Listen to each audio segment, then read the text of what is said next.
সিলেট দরবস্ত বাজারে পচা তাল বিক্রি করা হচ্ছে।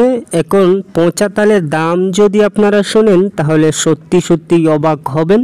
আরেকটা বিষয়, পচা তাল কেন বিক্রি করা হচ্ছে এবং ওগুলো মানুষ কেনই বা ক্রয় করবে।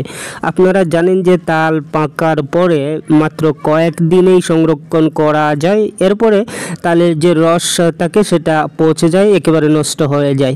কিন্তু পচা তাল বিক্রি করার যে প্রসেসটা সেটা হচ্ছে এরকম।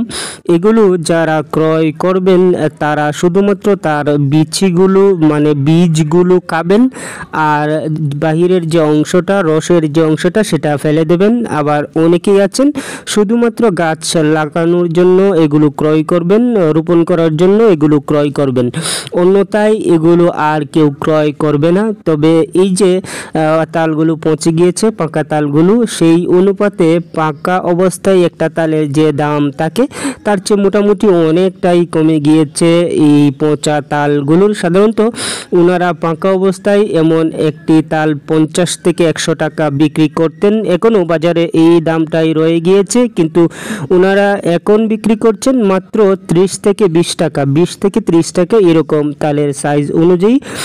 কোথাও কোথাও কোনো তাল একটু কম। এই যে পচা তালের একটা ব্যাপারটা, মানে তাল যদি একেবারেই ছোট থাকে, শুধুমাত্র তাল গাছে হয়েছে, মাস কয়েকদিন পরেই সেই তালটাও খাওয়া যাবে, যেমন সেই তালটাও কাজের, ঠিক তাল পাকার পরেও একই ধরনের কাজের, আবার পচে গেলেও একই ধরনের কাজের। সব মিলিয়ে বহুল ব্যবহৃত তালের যে একটা ব্যবহার, তালের কারণে যে একটা কর্মসংস্থান, সেটা আমাদের দেশে অনেক বেশি, যেটা কল্পনা করা যাবে না। যেমন এই বাজারের অধিকাংশ ব্যবসায়ী বর্তমানে তাদের অন্যান্য পণ্যের সাথে তাল রেখেছেন এবং তাল বিক্রিও করছেন।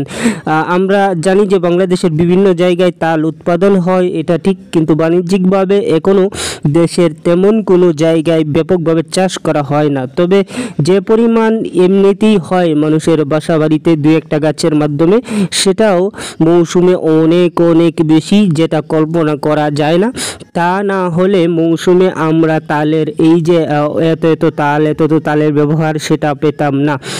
এখন দিন দিন কিছু গাছ কমছে, আবার কোথাও কিছু গাছ বাড়ছে, এই একটা প্রসেস সাধারণত বিদ্যমান। ভিউয়ার্স, আপনারা জানেন যে যদি আপনারা সাবস্ক্রাইব করেন তাহলে আমার কাজের যে গতি সেটা বেড়ে যাবে, আমি ক্যামেরার সামনে থেকে কাজ করতে পারবো, আর ক্যামেরার সামনে থেকে কাজ করলে এই ধরনের কাজগুলো একেবারেই ব্যাপকভাবে তুলে আনতে পারবো। যেমন পুরো বাজারটা চাইলে ক্যামেরার সামনে থেকে এক ভিডিওর মাধ্যমেই বিস্তারিত আলোচনা করে তুলে আনা সম্ভব।